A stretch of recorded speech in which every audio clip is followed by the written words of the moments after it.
इस वीडियो में हम आपको बहुत ही बड़े नियम कानून के बारे में बताएंगे जो कि प्रॉपर्टी ट्रांसफ़र एक्ट 1882 के बारे में प्रावधान करता है।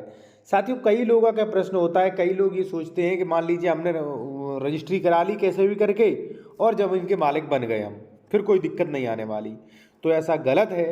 इसलिए आपको समझाएंगे property transfer act section 3 and section 54 के बारे में, जो कि बहुत ही महत्वपूर्ण है।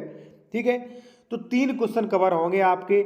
मात्र जमीन की रजिस्ट्री करा लेने से आप सही तरीके से संपत्ति के मालिक नहीं बन जाते। दूसरा, जमीन की रजिस्ट्री के बाद और क्या प्रोसेस रह जाता है, तब कब तक आप मालिक नहीं बनते। तीसरा जो है, जमीन की रजिस्ट्री कैंसिलेशन और दाखिल खारिज कैंसिलेशन के बारे में क्या प्रक्रिया है।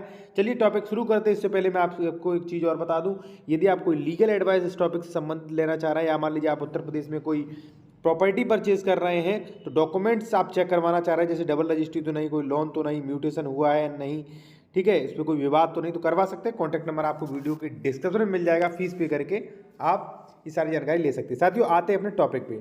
सबसे पहले मैं एक चीज़ बता दूं, जो लोगों को सबसे बड़ी गलतफहमी रहती है कि कैसे भी करके ज़मीन की रजिस्ट्री करवा लो और जैसे ही रजिस्ट्री हुई आप ज़मीन के मालिक बन गए। तो साथियों, ये गलत है। ठीक है, पहले आप पूरा समझें। देखिए डिस्प्ले पे आप देखिए।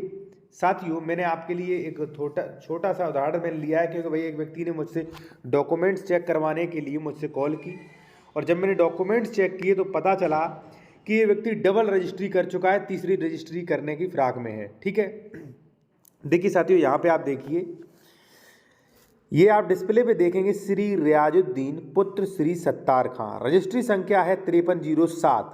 इन्होंने क्या किया, 28 नंबर प्लॉट खसरा नंबर 36 में बेच दिया पहले। ठीक है, किसे, नरेश कुमार को। ठीक है, इसके बाद क्या किया साथियों कि रजिस्ट्री संख्या 5440, नीचे देख सकते हैं आप, श्री रियाजुद्दीन पुत्र श्री सत्तार खां देवेंद्र कुमार को वही सेम प्लॉट, ठीक है, प्लॉट संख्या 28 खसरा नंबर 36 में बेच दी। साथियों, एक ही गाटे में सेम प्लॉट की डबल रजिस्ट्री कर दी। अब यदि दूसरी बार खरीदने वाला सोच रहा होगा, भाई मैंने तो रजिस्ट्री करा ली, मेरा तो बैनामा हो गया, मैंने तो स्टाम्प पे किया है, मैं तो मालिक बन गया। बिल्कुल गलत है साथियों। सेकंड रजिस्ट्री बिल्कुल कैंसिल हो जाएगी। ठीक है, अब देखिए, एक ही जमीन की 2 बार रजिस्ट्री हो गई। ठीक है, प्लॉट नंबर 28 की डबल रजिस्ट्री हो गई भाई। ठीक है, अब एक रजिस्ट्री तो कैंसिल होगी, अब कहां से आप मालिक बनोगे।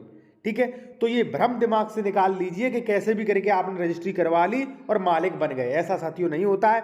रजिस्ट्री कराने से पहले आपको डॉक्यूमेंट्स चेक कराने होते हैं, उसके बारे में सभी जानकारियां आपको लेना जरूरी होता है, जैसे वास्तविक कब्जे की सूचना, अभिकर्ता को सूचना के संबंध में, ठीक है, और उसके बारे में सारी चीजें आपको जान लेना जरूरी होता है। ये कहता है प्रॉपर्टी ट्रांसफर एक्ट सेक्शन 3 कि आप कोई जमीन खरीदने जा रहे हो तो उससे रिलेटेड सभी चीजें आप जांच पड़ताल स्वयं करिए। ठीक है, और दूसरी बात साथियों, मैं आपको बता दूं कि कई लोग मुझसे फोन करते हैं, कहते हैं कि साहब हमने तो रजिस्ट्री करवा ली, हमने तो पैसा दिया है सरकार को। भाई आपने पैसा कुछ भी दिया हो, सरकार की कोई जिम्मेदारी नहीं, ये बहुत गलत है। आप देखिए इसमें क्या है, रियाजुद्दीन ने पहले नरेश कुमार को रजिस्ट्री की थी सेम प्लॉट की।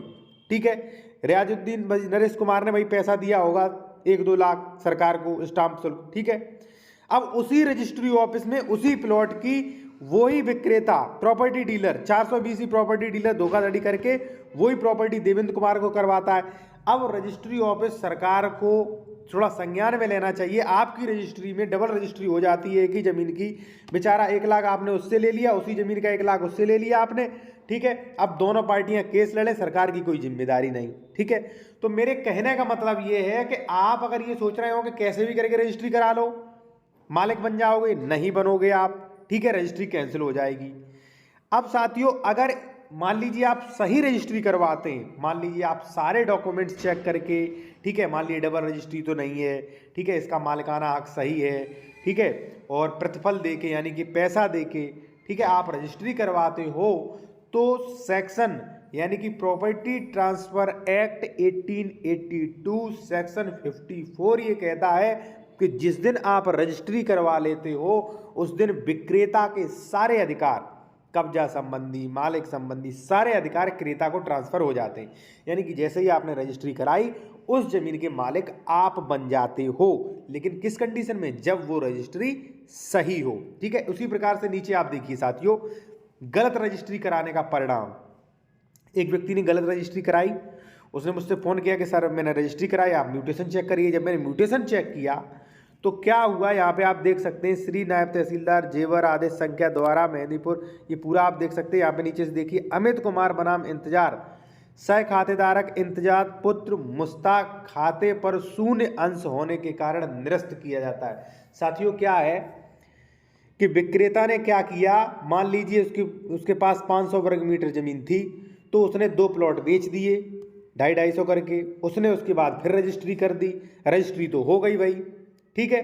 अब जब उसी रजिस्ट्री का म्यूटेशन दाखिल खारिज के लिए अप्लाई दिया तो दाखिल खारिज कैंसिल कर दिया, उसने कहा भाई इसका अंश ही नहीं बच रहा है। और वास्तविकता यही है, जब आपके पास जमीन बचेगी तभी तो आप कराओगे। मान लीजिए 500 वर्ग मीटर जमीन है, 500 वर्ग मीटर का आपने रजिस्ट्री कर दिया, तो अब अधिक जो रजिस्ट्री कर रहे हो वो तो बिल्कुल इलीगल है। कब्जा पता नहीं आप कहाँ दे रहे, ग्राम सभा की जमीन में दे रहे कि किसी दूसरे व्यक्ति की जमीन में दे रहे हो, तो वो तो इलीगल है। अब 2 प्रूफ आपके सामने मैंने रख दिए हैं, ठीक है। अब हम बात करेंगे साथियों जमीन की रजिस्ट्री के बाद क्या प्रोसेस होता है। उसके पहले मैं एक चीज़ और बता दूं, यदि आप कोई लीगल एडवाइस लेना चाहते हैं, या मान लीजिए आप उत्तर प्रदेश में कोई प्रॉपर्टी खरीद रहे हैं, आप खतौनी वगैरह चेक करवाना चाह रहे हैं कि भाई डबल रजिस्ट्री तो नहीं, कोई लोन तो नहीं, खतौनी सही है कि नहीं है, ठीक है, कोई विवाद तो नहीं इस पर, ठीक है, कोई केस तो पेंडिंग नहीं, तो करवा सकते हैं। कॉन्टैक्ट नंबर वीडियो की डिस्क्रिप्शन में मिल जाएगा साथियों। जब आप व्हाट्सएप पे मैसेज करेंगे तो आपको फीस बता दी जाएगी, उसे पे करके बात कर सकते हैं।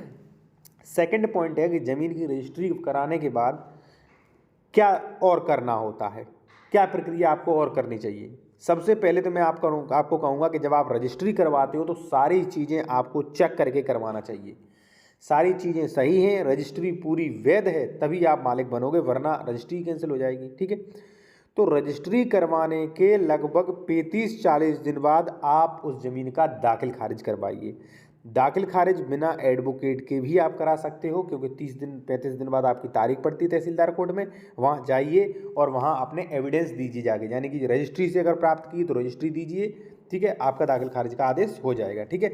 तो सीधी सी बात ये है कि ज़मीन की रजिस्ट्री के बाद आपको कब्जा लेना चाहिए उस ज़मीन पर, ठीक है, पोजीशन लेना चाहिए, बाउंड्री वगैरह करवानी चाहिए। उसके बाद है तुरंत आपको दाखिल खारिज के लिए अप्लाई कराना चाहिए और दाखिल खारिज खतौनी में करवाना चाहिए, ठीक है साथियों। और यदि मान लीजिए वो नगर पालिका में है तो नगर पालिका के यहाँ से भी उसका नाम कैंसिल करा के अपना नाम दर्ज करवाना चाहिए। इसके बाद साथियों आता है कि ज़मीन की रजिस्ट्री कैसे कैंसिल होगी, दाखिल खारिज कैसे कैंसिल होगा। देखिए, यदि मान लीजिए आप डबल रजिस्ट्री करवा लेते हो तो पहली रजिस्ट्री मान्य होती है, लास्ट वाली कैंसिल स्वतः मानी जाएगी और हो जाती है, ठीक है। इसके अलावा साथियों अगर मान लीजिए गलती से आपने दाखिल खारिज करा लिया तो दाखिल खारिज का भी रेस्टोरेशन हो जाता है, आपका दाखिल खारिज भी कैंसिल हो सकता है। अगर वीडियो अच्छा लगा वीडियो को लाइक करें और चैनल को सब्सक्राइब करिए आप।